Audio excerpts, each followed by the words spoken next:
in the quiet, untouched expanse of the Shakahola Forest, a dark secret was beginning to take root.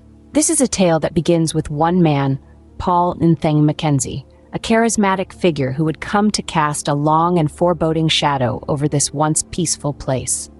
Born into modest circumstances, Mackenzie grew up in a world that was far removed from the tranquil serenity of the Shakahola Forest. His early years were shaped by the harsh realities of life, but it was his unyielding faith that saw him through. This faith became the cornerstone of his existence, and it was this same faith that would later give rise to the Good News International Ministries. The ministry started off like any other, preaching love, unity, and the teachings of the Holy Book. Mackenzie, with his captivating presence and persuasive oratory, quickly amassed a significant following. He was admired, respected, and loved. He was seen as a beacon of hope, a guiding light in a world shrouded in uncertainty. But as the ministry grew, something shifted. The messages of love and unity started to give way to something darker. Mackenzie's sermons became increasingly cryptic, his rules more stringent, his demands more unreasonable. Yet, his followers remained, their faith unyielding, their devotion unyielding. Slowly but surely, the Good News International Ministries began to morph into something else entirely. The once vibrant community had transformed into a secluded enclave, hidden away in the depths of the Shakahola Forest. Mackenzie's ministry had turned into a cult, and his followers, once free-thinking individuals, had become his unquestioning disciples. The dawn of this darkness was subtle, almost imperceptible. It was the kind of darkness that crept in slowly, gradually consuming everything in its path. It was the kind of darkness that was born out of faith, a faith that had been twisted and manipulated by one man for his own selfish desires. As Mackenzie's influence grew, so did the darkness that began to seep into the heart of Shakahola. This was just the beginning, the dawn of a long and harrowing night that would forever change the lives of those caught in its grip. As the new dawn rose, so did the number of Mackenzie's followers. The Shakahola Forest Cult, under the charismatic leadership of Paul Nthenge Mackenzie, began to burgeon. The recruitment process was subtle yet shrewd, often targeting the vulnerable, the lost, and those seeking solace or a sense of belonging. Mackenzie's sermons, laced with promises of salvation and a better life, became an irresistible lure for many. Life within the cult was a stark contrast to the outside world. The day began at the break of dawn with a communal prayer session, followed by a series of chores assigned to each member. The cult's workings were meticulously organized, with Mackenzie at the helm dictating every aspect of the communal life. The rules were stringent and the rituals elaborate. Deviations were met with severe punishments, instilling a sense of fear and obedience among the followers. The cult's isolation from the outside world was both physical and psychological. Nestled deep within the Shakahola Forest, the cult's dwelling was secluded, cut off from the humdrum of civilization. Mackenzie controlled the flow of information, painting the world outside as a place of sin and depravity. This further entrenched the cult's self-imposed seclusion, creating an insular world where Mackenzie's word was law. Daily life within the cult was a curious blend of mundane chores and elaborate rituals.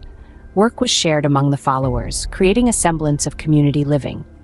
Yet underlying this facade of normalcy was a rigid hierarchy with Mackenzie at the top, his authority unquestioned and absolute. The followers believed in Mackenzie's divine mission, a belief reinforced by the daily rituals and the constant indoctrination. The cult's growth was not merely numerical. It was a growth in the conviction of its followers, in the depth of their isolation, and in the intensity of their fear. The outside world was an alien entity, a place of sin they had left behind. The Shakahola Forest was their sanctuary, their refuge, their prison. What started as a ministry was now a fortress shrouded in secrecy and fear. Behind the veil of faith and devotion, a sinister reality was unfolding. A realm of shadows and secrets, where the line between fervor and fanaticism blurred, was the Shakahola Forest Cult. Guided by Paul Nthenge Mackenzie, the cult was a twisted perversion of faith, a dark side that many were unaware of. In the heart of the Shakahola Forest, Mackenzie weaved a web of manipulation and control, using faith as a tool to exert power. He was a master of manipulation, using his charismatic charm to lure innocent followers into his snares. Under the guise of spiritual enlightenment, he controlled their minds, their lives, and their very souls. Within the cult, fear was the chains that bound the followers, and obedience was the key to survival. Mackenzie's reign of control was absolute. He had a profound understanding of human psychology and knew how to exploit it. He turned their deepest fears and vulnerabilities against them, using them as weapons of control. The cult's beliefs were extreme, rooted in a warped interpretation of faith. Mackenzie's teachings were a cocktail of fear, guilt, and obedience, creating a volatile mix that kept his followers on a tight leash. He preached about a world of impending doom and salvation only through absolute surrender to his teachings. The rituals performed by the cult were a testament to their dangerous beliefs. These were not acts of faith, but a spectacle of control, a show of Mackenzie's power.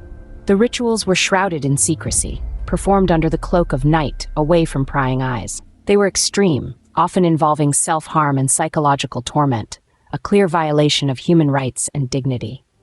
The Shakahola Forest, once a symbol of life and tranquility, was now a sinister playground for Mackenzie's twisted faith. The deep, haunting silence of the forest bore witness to the atrocities committed in the name of faith. The forest that once echoed with the songs of birds now echoed with the silent cries of the oppressed. As the years passed, the grip of madness tightened on Shakahola. Imagine a twisting vine, gradually coiling around a tree, tighter and tighter, until the branches are strangled and the life within is squeezed out. Such was the growing insanity within the Shakahola Forest Cult. An insidious madness, creeping and curling around the minds of the followers, forcing them into acts of extreme violence and unthinkable sacrifices. This was not a mere descent into madness. It was a plummet, a free fall. The cult members, once peace-loving and faith-driven, were now puppets, their strings pulled by the deranged puppet master, Paul Nthenge Mackenzie. The atrocities committed in the name of faith were enough to chill the blood. Stories whispered of ritualistic sacrifices, of lives offered up in service to a twisted version of faith. The cult's beliefs grew increasingly apocalyptic. They were preparing for the end of the world, stockpiling supplies, fortifying their forest hideaway. They believed they were chosen, the ones who would survive the apocalypse and inherit the new world. This belief was not just a conviction, it was an obsession, a desperate clinging to a promise of salvation. But as the madness escalated, so did the fear. A sense of dread hung over Shakahola like a heavy mist. The cult members, once united by faith, were now bound together by fear and desperation. They were trapped, both physically and mentally, within the iron grip of a madman's delusions. Yet the madness was not the end. It was just the beginning, the prelude to a catastrophe waiting to happen. For within the heart of Shakahola, a ticking time bomb was waiting to explode. The fuse was lit, the countdown had begun, and when it would finally detonate, the explosion would not only shatter the silence of the forest, but also the lives of those trapped within its dark embrace. In the heart of Shakahola, a ticking time bomb was waiting to explode. The shadow of doom finally fell on the Shakahola Forest. As the sun rose on a new day, an era of darkness came to an abrupt end. The cult that had thrived under the leadership of Paul Nthenge Mackenzie was no more. The authorities, after months of painstaking investigation, finally made their move, their iron fist closing decisively on the heart of the Shakahola Forest. Under the cover of the early morning mist, they infiltrated the commune, their presence met with shock and disbelief. Some cult members were led away quietly, their faces etched with the relief of those who had been living in fear and are finally freed. Others, entranced by the charisma of Mackenzie, resisted, clinging desperately to their misguided faith. Mackenzie himself was found in the heart of the forest, the epicenter of his dark reign. He was apprehended without resistance, his aura of invincibility shattered. His fall marked the end of the Shakahola Forest Cult, a chapter of darkness in the annals of faith. In the aftermath of the cult's dissolution, the forest buzzed with activity. Trials were held. The grim tales of manipulation and control under Mackenzie's rule were laid bare for the world to see. The cult members, once lost souls, found themselves on the path of recovery, their journey marked by resilience and an unyielding spirit. Mackenzie's fate was sealed behind the cold bars of justice. His charisma, once a tool of manipulation, now a distant memory. His legacy, a stark reminder of the dark side of faith. The Shakahola Forest, once a place of darkness and despair, was now a symbol of hope and resilience. In the end, it's a tale of caution and a testament to the human spirit, a reminder of the dangers of religious fanaticism and manipulation and the power of truth and resilience. A tale that serves as a beacon, illuminating the path away from the shadows of blind faith.